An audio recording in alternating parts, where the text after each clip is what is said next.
আল্লাহ বলবেন, জিব্রাইল যাও একটু দেখো, একটা মাত্র সেজদা দিয়েছে আমাকে, এরকম কাউরে পাওয়া যায় কিনা। বাটি চালান দিয়ে দেখো পাওয়া যায় কিনা। খুঁজে খুঁজে কাউরে পাবে না। আল্লাহ বললেন আবার দেখো, খুঁজে খুঁজে একজনকে পাবে, সামান্য ইমানের ছিটে ফোঁটা তার অন্তরে ছিল। আল্লাহ বলবেন যেহেতু ছিটে ফোঁটা আছে, অনেক মায়ের খাইছে, ওকে বের করে জাহান্নাম থেকে বের করে একটা নির্ধারিত দূরত্বে রেখে দাও। রেখে দেয়া হবে, কিন্তু জাহান্নামের আগুনের লেলিহান শিখাতে তার গা ঝলসে যাবে। সে আল্লাহর ডেকে বলবে, মাবুদ তোমার কাছে আমি কিছু চাই না,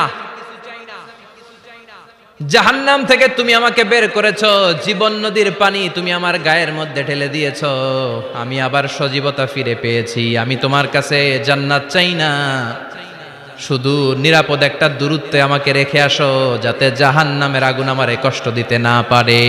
আল্লাহ আমি কিন্তু তোমার কাছে জান্নাত চাই না। কি চাই না?